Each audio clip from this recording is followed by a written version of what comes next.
I tried to go live, but for some reason my signal just wouldn't allow me. But I want to get into this subject that has been on my heart today. I was sharing with you that I was just communicating with a dear heart about a particular friend of hers who is debating, she's debating, should she or should she not pursue a relationship with a man that is interested and he has everything it takes to be a great husband, a great, safe provider in a relationship, but she's not sexually attracted to him at this time. And I say at this time because sexual attraction is always fleeting. You know what I mean? It's here today, it's gone tomorrow. In a marriage, I've been married, Lisa says 27, I say 28. Been married a long time. And in the course of our marriage, we've had to rekindle attraction, desire. But when the attraction was low, the love was consistent and the commitment was consistent.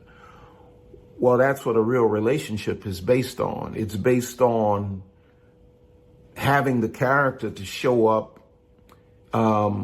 in the great times, in the good times, in the bad times, in the times when you just can't keep your hands off one another, and in the times when you trying to figure out what is this really all about. That's what a relationship is all about. It's about being able to go through all of those changing seasons. And so I ended by saying, that a woman can take a great man and she can teach him how to love her. She can literally teach him how to,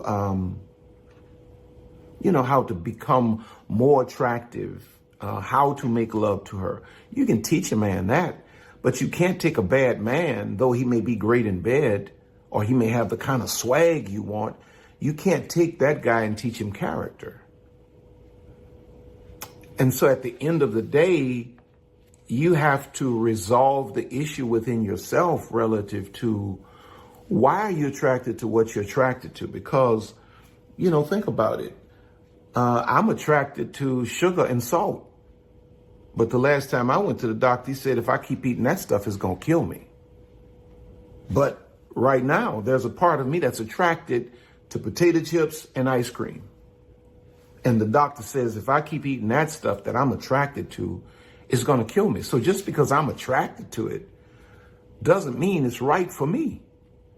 And sometimes my attractions are an indication of something broken in me. And when a woman can say, well, I have the perfect guy that will make the perfect husband, but I'm not sexually attracted to him, so I think I'm going to throw him back. What is that saying for her level of consciousness?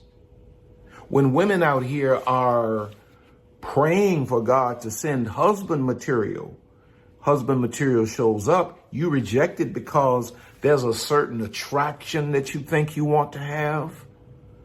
You got to ask yourself. So there are three things, because this is not going to be long. I just wanted to get this out while I'm thinking it. And again, here's the paper where I kind of jotted my thoughts. There are three attractions that I think exist. Unfortunately, most women, most people, in fact, never get beyond the first. They rarely get to experience the second, and most people never get to experience the third level of attraction. And the first is lust. And lust is instinctual. It's primal.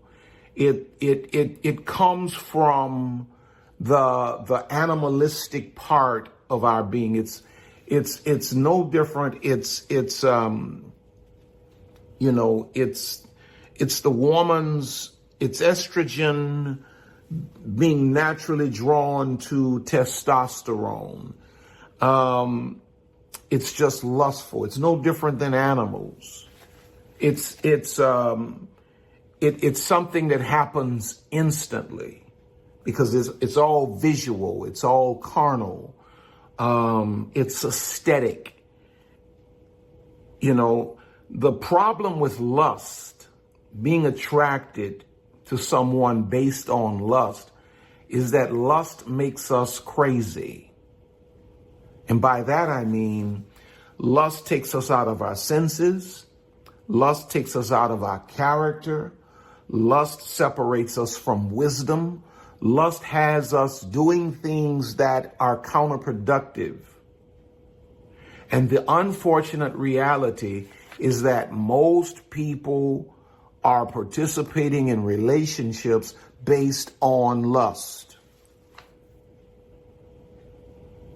And then you wonder, the Bible says when lust is done, you know, lust basically wipes you out. It brings you to a point of death. Lust always kills something in you. For a woman, it kills her self-esteem. And most women are waiting for a man to call husband that you feel this lust for. Something that you feel instantly when you see or smell or hear this particular person. You think that is a basis to build a relationship on. And when that is not present, you think that means that there is no basis for a relationship.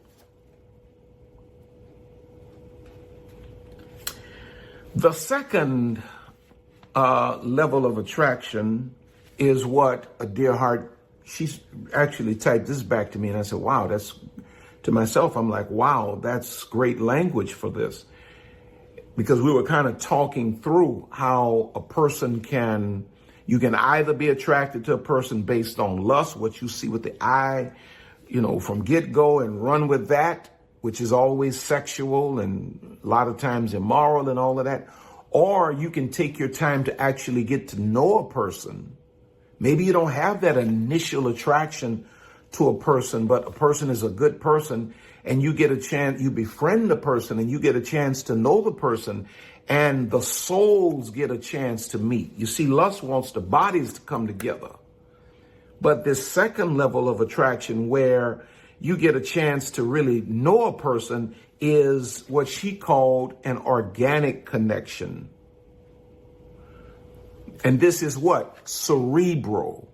Everybody wants to know, how do I locate a soulmate? Well, the first step to locating a soulmate is getting out of your flesh and moving away from lust and start engaging people on a soulish level. You see, because a lot of times, men and women, we're putting people to the back because they don't look the way we want them to look, and we never get a chance to investigate their soul. So we have beautiful souls that we could very well develop a significant attraction to based on something greater than instinct or, you know, primal desire. But we never get there because we're surrounded by a society that's oversexed. And so you develop these relationships. You only receive men that you have this lustful attraction to. And then as it goes on and on and on and on, it drains you more and more and more. And then you eventually wake up and you realize that lust was never enough. But the cerebral or the organic connection that's developed when you spend quality time, you see, lust happens instantly, but organic connections happen with quality time, spending time with a person, no pressure, no labels, just spending time with this person, and not confusing that time by bouncing out, having sex with this one and all of that, purging yourself of all of that and allowing yourself to really experience a person on a soulish level. While lust makes us crazy, as we get to know a person organically and we fall in love with the inner workings of a person, this makes us clear.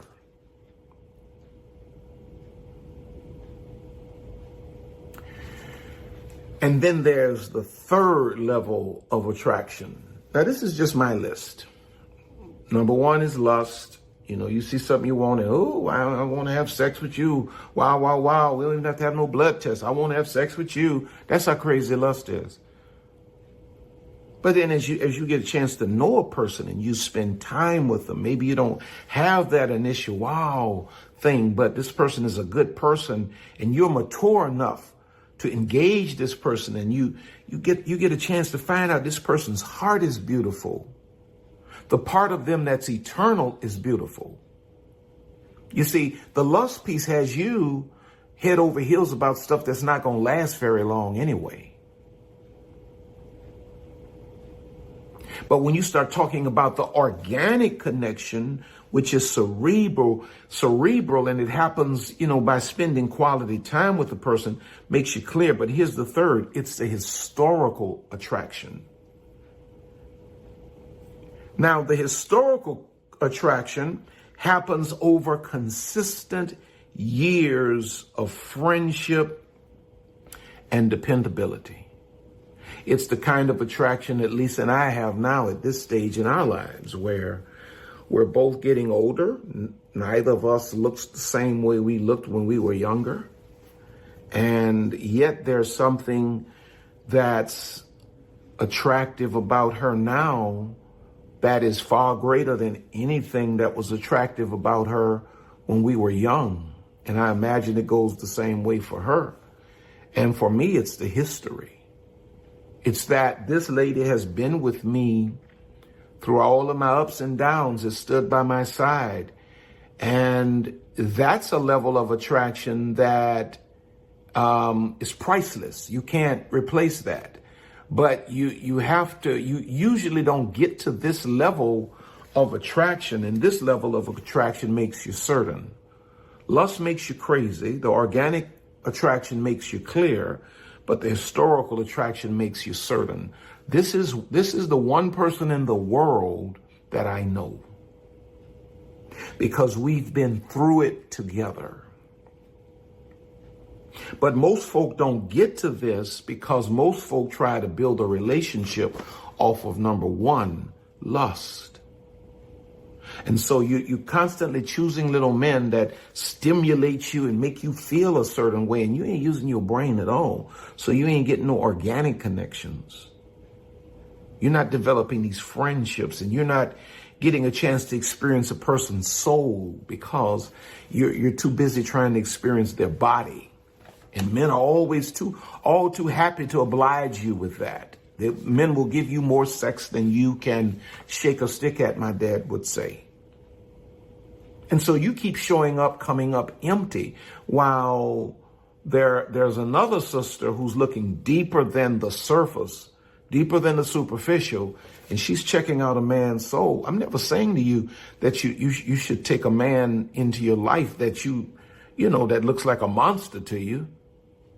All I'm saying to you is that there are some guys that may be average looking right now that are amazing internally. And with some time and with the right woman, they can get all that other swag stuff together.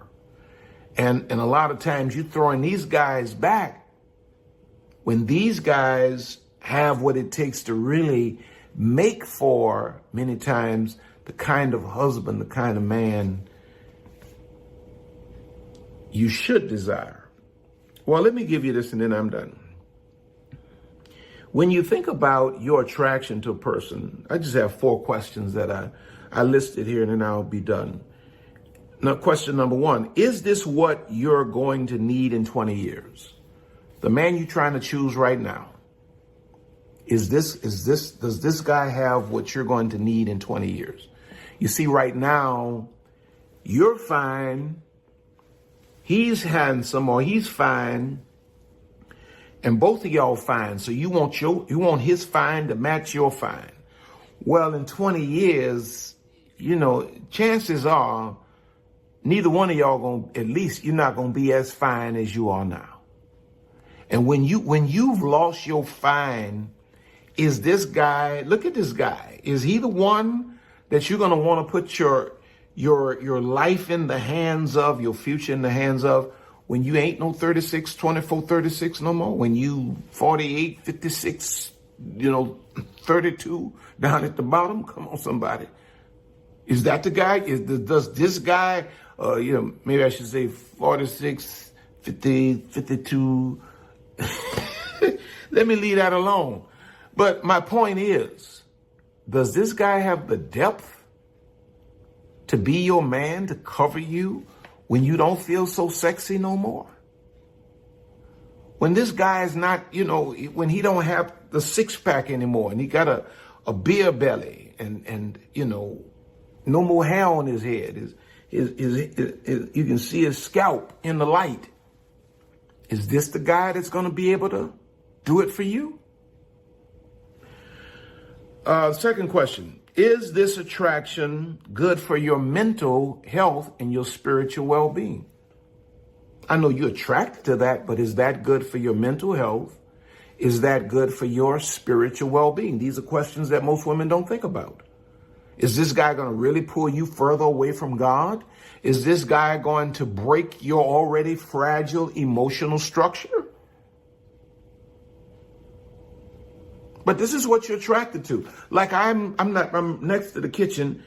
I want some potato chips and some ice cream. But the doctor told me, bruh, if you keep eating this, you're shortening your lifespan. Just because I'm attracted to it doesn't mean I'm supposed to have it. And y'all get on this thing and y'all promote y'all's attraction. I got to have a man and all of this. Just because, babe, you think that's what you got to have doesn't mean that's what you're supposed to have. And you may need to really take another look at your own emotional health, because you've gotten this over and over and over and over and over and over and over and over and over and over and over and over and over again.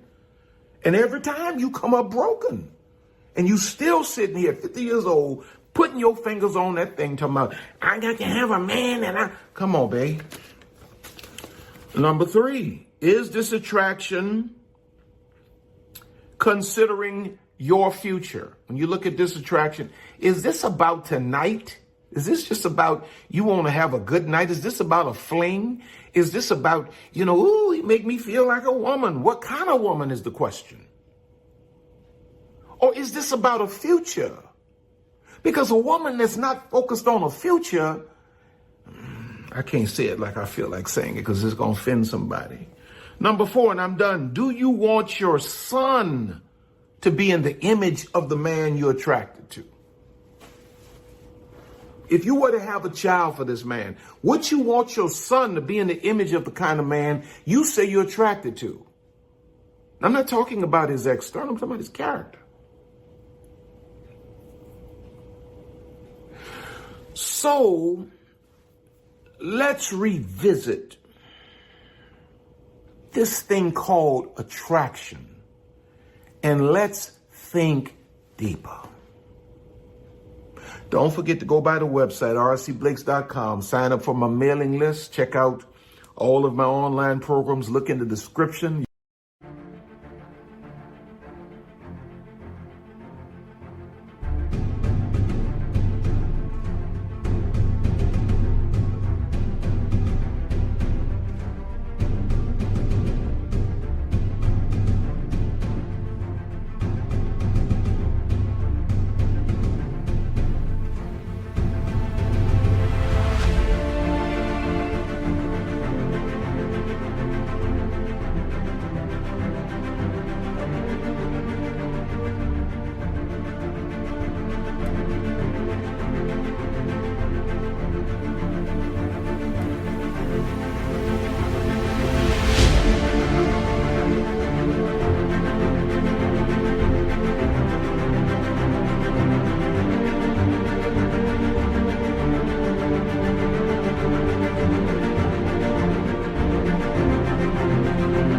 Find a link for BetterHelp Counseling. If you need counseling, use that link. They'll give you 10% off of the cost of counseling.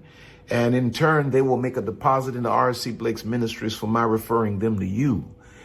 Thank you, all of you that always support Lisa and I. We love you so much. Check out go to Amazon, check out all of my books. My latest book is going to drop in February. But right now we have a few more copies that I sold from my personal website. I only had 1,000. And we have a few more copies. You can go to rcblakestore.com. And hey, you're on top, you're going higher. God has more in store for you. So guess what? We will see you at the top. God bless you until next time.